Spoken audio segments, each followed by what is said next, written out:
तक दार्शनिक मिस्टिक्स हजारों साल से ब्रह्मांड की उत्पत्ति को समझने की कोशिश कर रहे थे, लेकिन तकरीबन 100 साल पहले इस पर साइंटिफिक तरीके से प्रयास शुरू हुए। आइंस्टाइन की थ्योरी ऑफ जनरल रिलेटिविटी ने एक पैंडोरास बॉक्स खोल दिया। हमने देखा कि फादर जॉर्जेस लेमेट्रा ने पहली बार एक पुरातन अंडे प्राइमेबल एटम की बात की और फैलती हुई कायनात का कॉन्सेप्ट दिया।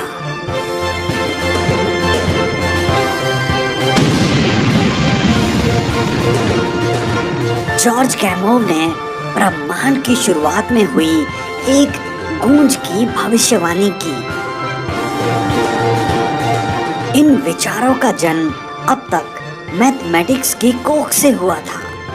अब जरूरत थी फिजिकल प्रमाण की, जिसे पूरी दुनिया अपनी आंखों से देख सके, और इसकी नींव डाली हमारी आज की कहानी के नायक ने।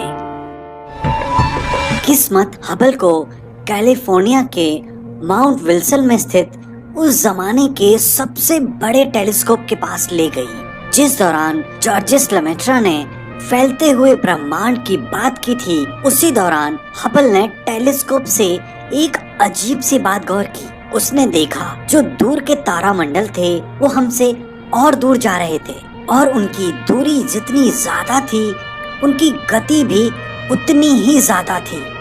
ये स्थिति हम देख सकते हैं इस तस्वीर में। जो नजदीक के मोती हैं वो एक दूसरे से दूर तो जा रहे हैं, लेकिन जो दूर वाले मोती हैं वो एक दूसरे से तेज गति से दूर जा रहे हैं।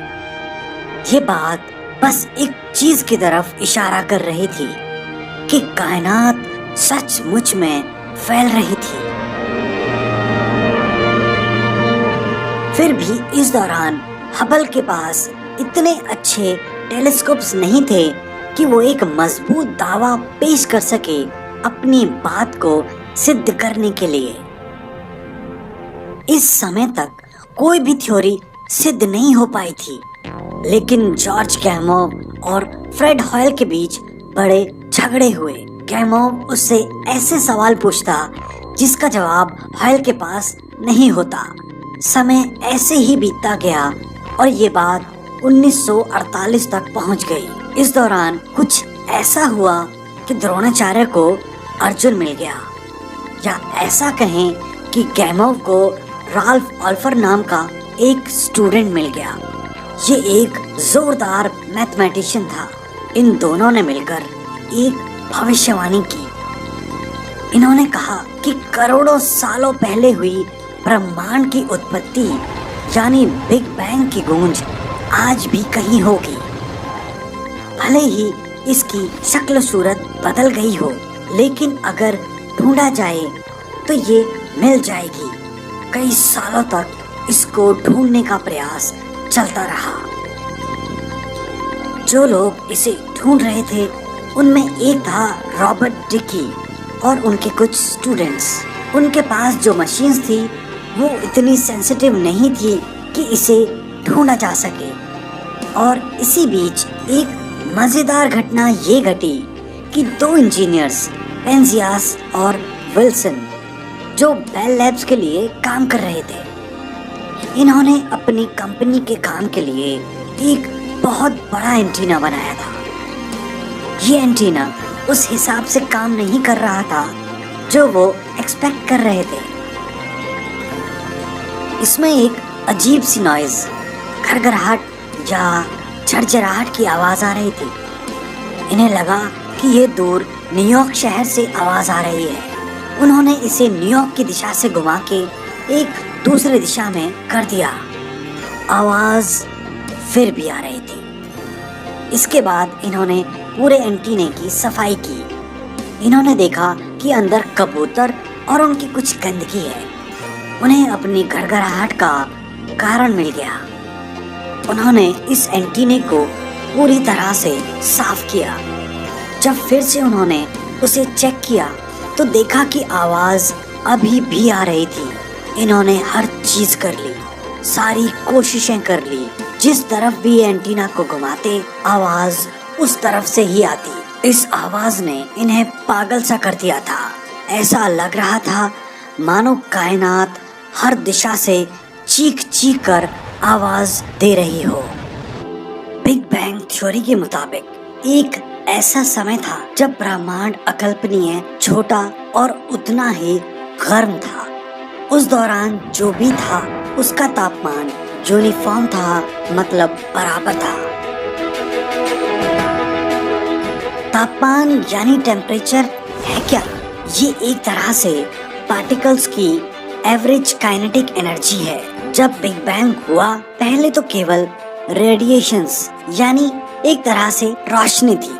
फिर जैसे जैसे ये फैलता चला गया तापमान कम होता गया और उसके बाद इलेक्ट्रॉन और प्रोटॉन बने। लेकिन तापमान अभी भी इतना ज्यादा था कि ये जुड़ नहीं पाते, मतलब ये आयोनाइज्ड स्टेट में थे और रोशनी बाहर नहीं निकल सकती थी। 3,80,000 साल के बाद यूनिवर्स इतना फैल चुका था। अब तापमान इतना गिर गया कि जो प्रोटॉन्स थे वो इलेक्ट्रॉन्स को आपस में पकड़ने लगे और एटम यानी अणु का निर्माण हुआ और एक झटके से जो रोशनी अब तक कैद थी अब आजाद हो गई। इसको कॉस्मिक माइक्रोवेव बैकग्राउंड कहते हैं। ये वही ध्वनि है जिसे गैमोव ने प्रेडिक्ट किया था। ये वही ध्वनि है जो पेंजियास और विल्सन को ना चाहते हुए भी मिल गई थी।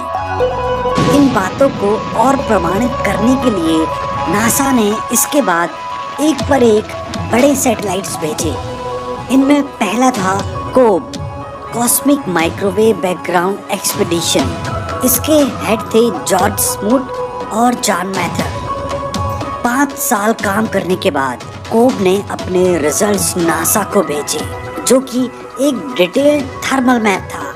ये जो पिक्चर आप देख रहे हैं ये उस समय का माइनर टेम्परेचर डिफरेंस है, लेकिन आज हम देखते हैं उन्हीं रिंकल्स ने हूबहू आज की डेट में गैलेक्सीज का रूप ले लिया है।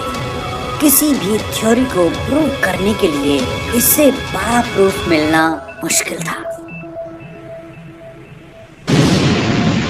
बिग बैंग के बाद हमने देखा कि ब्रह्मांड में केवल रेडिएशंस यानी किरणें थी। ब्रह्मांड बड़ी तेजी से फैल रहा था और तापमान अभी भी बहुत ज्यादा था। ये दौर था जब बहुत ज्यादा एनर्जेटिक किरणें, जिन्हें हम गामा रेज कहते हैं, ये एक दूसरे से टकराती और पार्टिकल और एंटी पार्टिकल्स जैसे प्रोटॉन और एंटी प्रोटॉन को जन्म देती। अगर प्रोटॉन पॉजिटिव चार्ज है तो एंटी प्रोटॉन नेगेटिव चार्ज है। उल्टे चार्ज होने के कारण ये एक दूसरे के करीब आते और एक विस्फोट के साथ वापस किरणों में बदल जाते। ये घटनाक्रम अगले कुछ सेकंड्स तक चलता रहा, लेकिन कुछ रहस्यमयी कारणों की वजह से एंटी मैटर की गिनती मैटर से कम होने लगी और केवल प्रोटॉन रह गए और एंटी प्रोटॉन कम होते चले गए। ये आज की फिजिक्स का सबसे बड़ा रहस्य है। वह अगले कुछ क्षणों में जहाँ केवल किरणें थी, अब प्रोटॉन, जिसे हम हाइड्रोजन भी कह सकते हैं, वो भर गया और एक दूसरे से टकरा के 2 हाइड्रोजन हीलियम में बदलने लगे और समय बीतता हुआ बिग बैंग के बाद 3 मिनट तक पहुंच गया। ब्रह्मांड जिस तेजी से फैल रहा था उसी तेजी से तापमान भी नीचे आ रहा था और 3 मिनट के अंत में ये इतना कम हो गया कि अब केवल हाइड्रोजन, हीलियम और बहुत थोड़ा 3 प्रोटॉन वाला लिथियम रह गया। गौर करने वाली बात ये है कि अब तक वो एलिमेंट्स यानी वो तत्व जिनसे मिलके हमारा शरीर बना है, ऑक्सीजन, कार्बन, नाइट्रोजन, अभी ये अस्तित्व में नहीं आ पाए हैं। अब तक ब्रह्मांड में केवल हाइड्रोजन और हीलियम के बादल हैं। समय बीतता गया और रिकम्बिनेशन के बाद रोशनी आजाद हुई। शुरुआत में जो गैस के बादल थे ये बिल्कुल समान तरीके से फैले हुए थे, लेकिन इनमें कहीं कहीं थोड़ी सी असमानताएं थी। ये शायद कायनात की सबसे खूबसूरत गलती थी और इसके कारण अब गुरुत्वाकर्षण ने अपना रोल अदा किया और ये गैस एक दूसरे के करीब आने लगी। ये एक दूसरे के करीब आते जाते और एक दूसरे से टकराते जाते।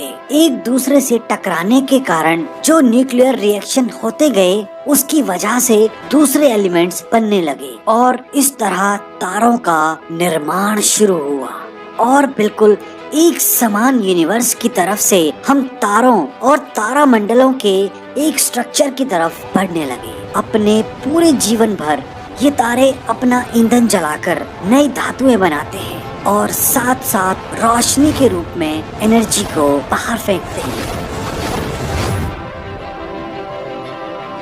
साइंस पढ़ने का मकसद किसी और की शाबाशी या शोहरत मत रखना। तुम्हारा असली पुरस्कार तुम्हारे अंदर से आने वाली संतुष्टि है। साइंस का बड़ा हिस्सा ये है कि अगर हम अपने आसपास की दुनिया को ध्यान से देखें, जूम करके देखें, तो ये कैसी दिखेगी। हम एक कदम पीछे हट के देखेंगे कि दुनिया में पहली बार मास यानी द्रव्यमान कहाँ से आया। हम उस चीज को समझेंगे जिसे गॉड पार्टिकल कहते हैं। हम उन मुल्कों की कहानी देखेंगे जिन्होंने हजारों साल जंग की पर साथ मिलकर इस इल्यूसिव गॉड पार्टिकल को ढूंढ निकाला।